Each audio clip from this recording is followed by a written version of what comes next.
Olá pessoal, tudo bem com vocês? Obrigado pela audiência. Mais um Fala Carlão na prateleira de cima. Esse ano de 2025 chegou chegando aqui no Fala Carlão. Vocês estão vendo aí a qualidade. A prateleira de cima, como eu falo, está sempre por aqui. Hoje, antes de apresentar meu convidado, que eu acho que 99,999% já conhece, eu quero aproveitar e mostrar para vocês a plataforma Agro Revenda, mostrar aqui a revista Agro Revenda, que é a plataforma de conteúdo da distribuição do agronegócio brasileiro, que apoia nosso programa. Então aqui, ó, essa já está dito. Agora eu quero, ao apresentar o meu convidado, eu quero colocar aqui, ó, uma frase que está aqui esse calendário do ano 2025, feito pelo Grupo Public, lá por conta da Semana Agroambiental. E eu entrevistei, agora já vou, o Daniel Vargas, meu queridíssimo amigo. Você tá bom, Daniel? Bom demais, Carlão. O Daniel disse aqui, ó, vou repetir a frase dele aqui: a grande tarefa e o grande desafio é que o Brasil se mobilize a partir de seu setor produtivo para definir a agenda que nós queremos que o mundo debata. Do contrário, nós vamos debater as ansiedades, os preconceitos e os desejos dos outros e não os nossos. A história que você falou uma vez para mim, né? Nós estamos aqui na boca de mais uma COP, a COP 30 aqui no Brasil. E uma vez eu aprendi com você, Daniel, você falava assim: o que a gente vai querer? A gente vai querer sentar numa mesa e comer o que o povo trouxer, ou a gente vai lá para a cozinha e vamos cozinhar a nossa pauta? Por uma feliz coincidência, a gente está gravando esse vídeo para vocês aqui em São Paulo, num restaurante que serve uma carne maravilhosa aqui em São Paulo. Daniel, obrigado pela gentileza. Você acabou de chegar, o Daniel está acabando de chegar aqui. Eu falava, separou essa data para mim aqui. Obrigado, viu, cara? Obrigado, Carlão. Sempre um privilégio conversar com você. Pois é. Eu tirei essa frase aqui, falando de COP, falando dessa história do cozido aí, mas eu queria antes um pouquinho, eu vi um vídeo seu esses dias aí, onde ficou claro para mim que parece que assim, o mundo mudou. Eu, como sou mais desavisado, assim, menos estudioso do que você, a gente tem a tendência, talvez, e talvez se eu me incluo nisso, talvez uma parcela importante da audiência também, e eu vi muitos comentários a respeito disso, que o mundo mudou depois que o Trump, como é que fala? Depois que o Trump assumiu, eu estava lá, dia 20 de janeiro, faz pouco tempo, mas parece que não é bem assim. Eu queria saber de você, que avaliação, porque o mundo realmente mudou, mas eu queria entender um pouquinho de você, como é que é o seu diagnóstico.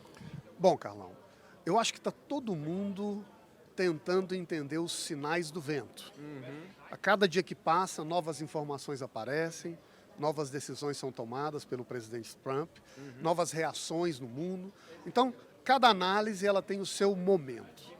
Mas olhando um pouco mais a fundo, a gente percebe que existem algumas trajetórias de mudança que não começaram com o Trump, que já vinham avançando, mas que o Trump, digamos assim, deu o último empurrão ou um empurrão um pouco mais forte. A primeira dessas mudanças, Carlão, é que nos últimos 10 anos, a gente olhou para a agenda econômica internacional como se fosse uma agenda prioritariamente moral.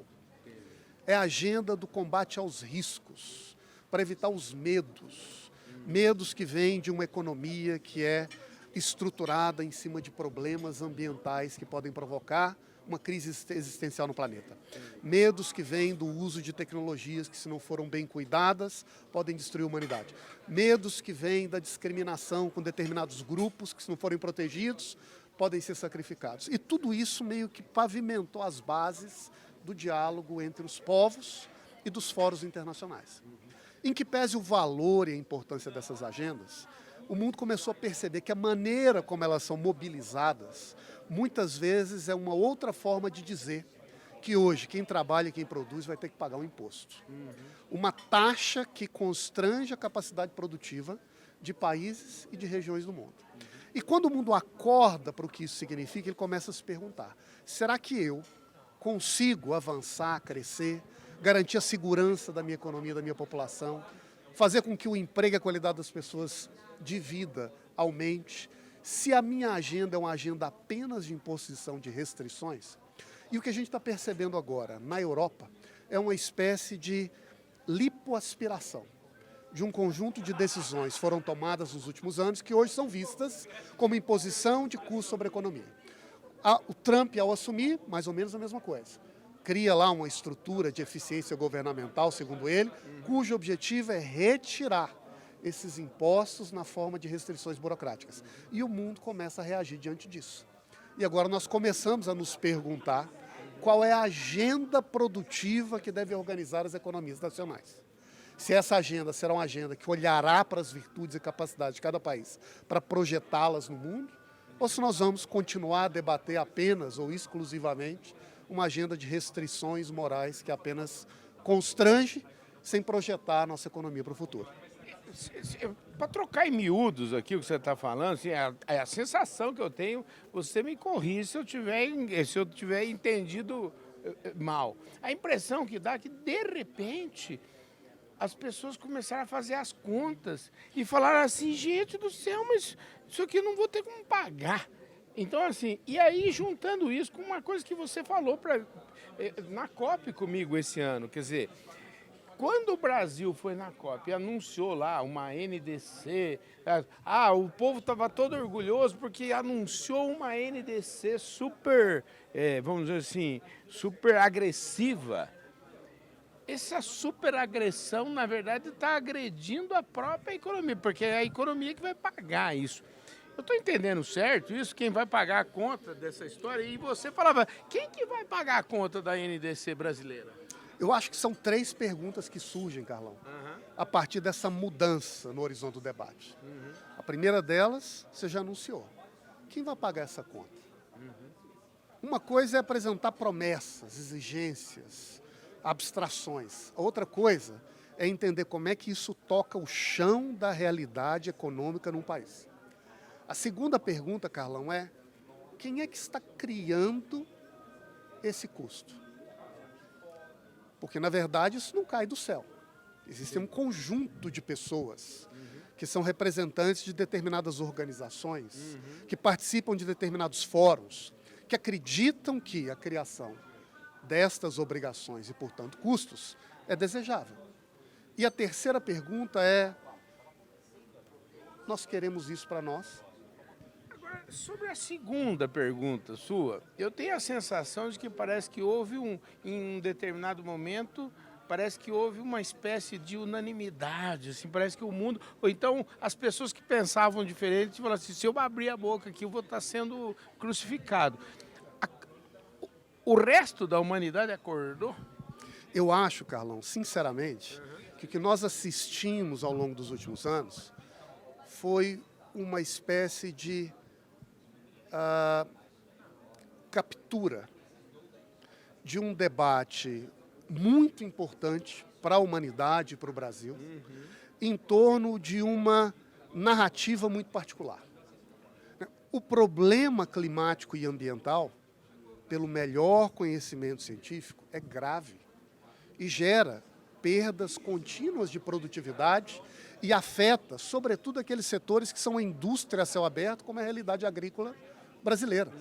E, portanto, nós, como um país que depende de uma natureza em equilíbrio para poder racionalizar o investimento, para poder organizar a nossa produção, para poder crescer, nos preocupamos com isso. O erro foi, a partir daqui, desdobrar a agenda climática para uma agenda de criminalização de determinados atores que muitas vezes, na verdade, são vítimas de um processo. Foi uma agenda de ignorância das virtudes da realidade produtiva brasileira. Olhando para a gente como se a gente fosse par do problema, quando, na verdade, nós sabemos que nós temos no Brasil condições ímpares que nenhum país do mundo tem de produzir alimento e energia de forma sustentável. Então, esse foi o primeiro e o desvio fundamental. E quando nós começamos a nos dar conta desse desvio de rota, é natural que a gente comece a se perguntar, será que não tem algo de errado nessa discussão? Ou quem é que está participando dessa discussão? E à medida em que o setor produtivo começa a perceber e a colocar contrapontos nesse ambiente de discussões, inclusive nos fóruns internacionais. Sim, claro, como a COP. A gente começa, por um lado, a ver essa agenda climática como uma agenda que precisa ser adaptada, precisa ser reinterpretada e tropicalizada. Porque a partir daqui, nós passaremos a enxergá-la como ela deve ser.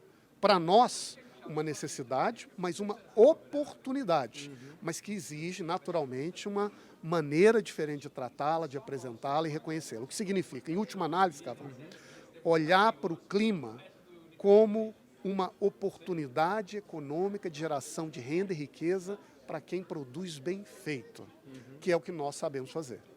Agora, você acha que esse discurso é um discurso que muda tudo? A impressão que eu tenho é que esse discurso é assim, ó, o jogo estava no campo X, o jogo veio para o campo Y.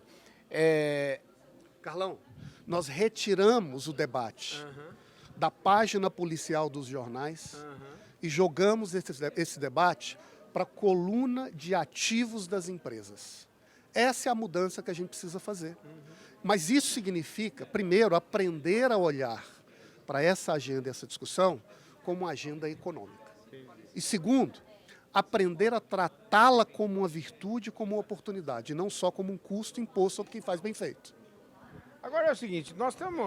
Falar com o Daniel é uma beleza, é difícil da gente fazer um programa só, mas é o seguinte, vamos tentar, vamos fazer uma amarração nisso, porque nós estamos seguindo aí para os 3, 4 minutinhos finais aqui do nosso programa. Eu queria um pouco juntar tudo isso e o que você acha que nós vamos ter que estar discutindo agora na COP30 em Belém? Como é que a gente coloca tudo isso que a gente acabou de falar aqui na mesa? Como é que isso vira a grande pauta da COP?